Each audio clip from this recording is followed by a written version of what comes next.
रास्ता सारा ही बहुत खूबसूरत था। और ये हम ओमकारेश्वर पहुंच चुके हैं। यहाँ पे पार्किंग का कुछ सीन समझ नहीं आ रहा। मोल भाव कर सकते हो, तो हमने 1100 रुपए दिए, जिसमें 6 लोगों ने। इधर बहुत ज्यादा भीड़ है यार, बहुत ज्यादा। श्री ओमकारेश्वर जी अपने दर्शन। तो हेलो गाइस, आज है हमारा डे 2 इन इंदौर।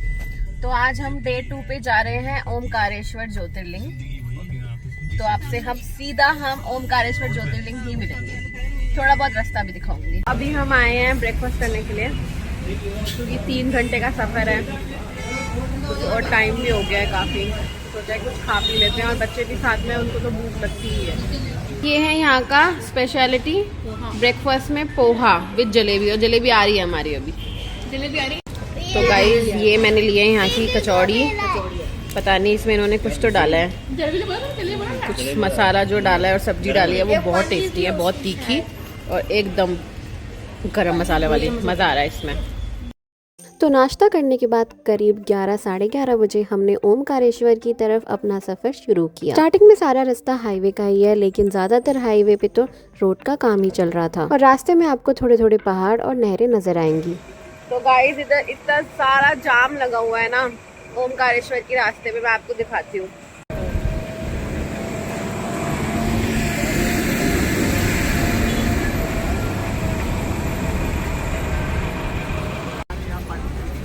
और एक ये हमारी गाड़ी, ये बेचारे फंसे हुए हैं सारे लोग। मजा आ रहा है? हाँ, हम तो पार्टी कर रहे हैं।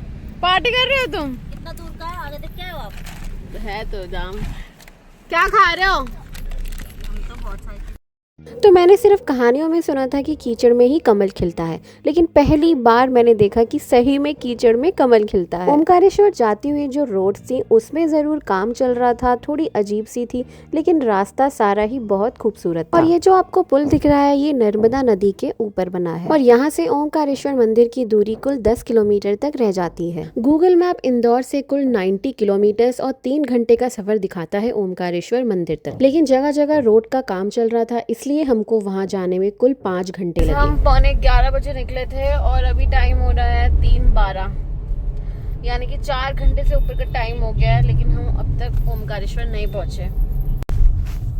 गाइस ये देखो, आधा रोड पे काम चल रहा है, आधे रोड पे दोनों साइड का ट्रैफिक चल रहा है, इसीलिए ही तो टाइम लगता है ज़्यादा। वरना इंदौर से तो सिर्फ 90 किलोमीटर है, लेकिन इस 90 किलोमीटर को आने में हमें कम से कम 4.5 घंटे लगने वाले हैं। हमें 4.5 घंटे हो गए हैं घर से निकले हुए, और हम अब तक नहीं पहुंचे हैं। कितना किलोमीटर जा रहा है यहाँ अभी? और है इधर कम से कम रह गया है 7 किलोमीटर रह गया है, और वो 7 किलोमीटर भी आधा घंटा दिखा रहा है। 7 किलोमीटर को भी आधा घंटा दिखा रहा है, क्योंकि यहाँ पे मतलब रोड अच्छी नहीं है। या तो रोड बना रहे हैं दोबारा से, क्या हो रहा है समझ नहीं आ रहा, लेकिन कच्चा पक्का रोड है कहीं कहीं, इसीलिए टाइम ज़्यादा दिखा रहा है। वरना इंदौर से तो 90 किलोमीटर दूर था ओमकारेश्वर, लेकिन उस 90 किलोमीटर्स को ट्रैवल करने में 4.5 घंटे लग गए। तो अगर आप अपनी ट्रिप प्लान कर रहे हो तो थोड़ा रुक जाओ, उसके बाद आना, मतलब 3-4 महीने के बाद आना, तो मे बी सब कुछ सही मिलेगा आपको।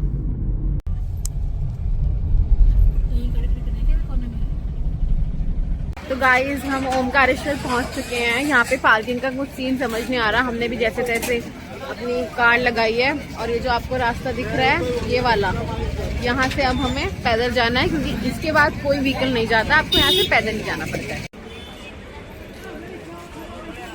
ये वहाँ पे ऑटो की पार्किंग थी, हमने अपनी कार यहीं लगा दिया है, और यहाँ ये सामने यहाँ रास्ता जा रहा है, इसके बाद कोई व्हीकल यहाँ से नहीं जाता है, आगे पैदल ही जाना पड़ता है। 1 किलोमीटर के करीब चलना पड़ेगा अब हमको। तो फाइनली हमने ओमकारेश्वर मंदिर की ओर अपना पैदल का रास्ता, जो कि 1 किलोमीटर का था, वो शुरू किया। मंदिर की ओर जाने के आपके पास 2 रास्ते होते हैं, या तो आप पुल पे से जाइए, या तो आप नाव लेकर जाइए। हमने सोचा नर्मदा नदी में नाव से घूमना भी हो जाएगा और ओमकारेश्वर मंदिर भी पहुंच जाएंगे। तो हमने सोचा जाते हुए हम नाव से जाएंगे और आते हुए हम पुल से आएंगे। और हमारे साथ में बच्चे थे, तो उनको भी काफी एक्साइटमेंट थी कि हम बोटिंग करेंगे। यहाँ पे नाव के 2 तरह के चार्जेस होते हैं। पहला चार्ज होता है कि आपको नदी पार करा के मंदिर पे छोड़ दे, और दूसरे चार्जेस होते होते हैं कि आपको आधे घंटे पहले घुमाएंगे और फिर आपको मंदिर में छोड़ेंगे। तो आपको ज्यादा ही चार्जेस बताएंगे, लेकिन आप थोड़े मोल भाव कर सकते हो। तो हमने 1100 रुपए दिए, जिसमें 6 लोगों ने घूमा फिरा भी और हम मंदिर भी पहुंच गए। कैसा लग रहा है भाई? डर लग रहा है? थोड़ा थोड़ा दीदी डर लग रहा है।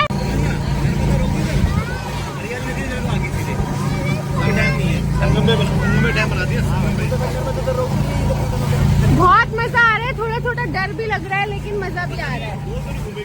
तो ज्योतिर्लिंग घूमने काफी लोग जाते हैं, लेकिन उसका असली अर्थ काफी कम लोगों को पता होता है। जैसे मुझे भी नहीं पता था, मैंने भी बाद में इसके बारे में पढ़ा है। तो ज्योतिर्लिंग का अर्थ है ज्योति प्लस लिंग, यानी कि शिव का अनंत प्रकाश रूप जो कि निराकार है, और शिव के इस रूप का कोई भी अंत नहीं है। इसके पीछे एक कहानी भी है, जिसको कहानी पता होगी वो प्लीज कमेंट में लिख के जरूर बताना। और यहाँ पे गुरु शंकराचार्य की मूर्ति भी बनी हुई है। कहते हैं उन्होंने अपनी विद्या यहीं पे प्राप्त की थी, और गुरु शंकराचार्य ने ही 4 धाम की यात्रा का चलन भी शुरू किया था। और इस माउंटेन रेंज का नाम है विंध्यान रेंज, और इस ज्योतिर्लिंग का नाम ओमकारेश्वर इसीलिए पड़ा क्योंकि पर्वत की शेप ऊपर से देखने पे ओम जैसी लगती है, और इसकी परिक्रमा भी की जाती है। गाइस इधर बहुत ज्यादा भीड़ है यार, बहुत ज्यादा।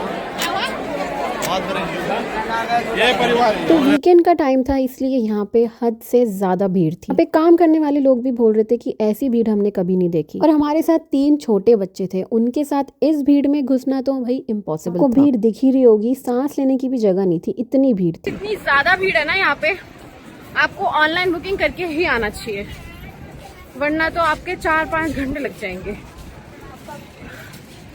हम ना ऑनलाइन बुकिंग करके नहीं आए, पता ही नहीं था हमको ऑनलाइन बुकिंग होती है। तो अब बस घर जा रहे हैं, दर्शन हो नहीं पाए, कभी और ही देखते हैं अब। लेकिन यहाँ से जाते हुए एक चीज मैंने सोच ली थी कि यहाँ पे मुझे फिर से एक बार जरूर आना है, और इस बार मैं सारी तैयारी करके आऊंगी, सारी चीजें पता करके आऊंगी, बुकिंग्स का, यहाँ रुकने का, दर्शन करने का, हर चीज मैं पता करके आऊंगी। हो सकता है हमारा बुलावा नहीं था इस बार, इसीलिए हमारे दर्शन नहीं हो पाए। तो इस बार हम यहाँ दूर से ही दर्शन करके जा रहे हैं, और ये प्रार्थना करके जा रहे हैं श्री ओमकारेश्वर जी अपने दर्शन के लिए हमें फिर से एक बार जरूर बुलाना। और आप में से काफी लोग ओमकारेश्वर गए भी होंगे, तो कोई अगर टिप्स हैं या फिर कोई चीज अगर आप मुझे एडवाइस करना चाहते हो नेक्स्ट टाइम के लिए, तो प्लीज कमेंट्स में जरूर बताना। तो नेक्स्ट टाइम यहाँ मुझे जरूर आना है और दर्शन करके ही जाना है। चलो ठीक है, कोई नहीं। उठा के चल दो, चलो।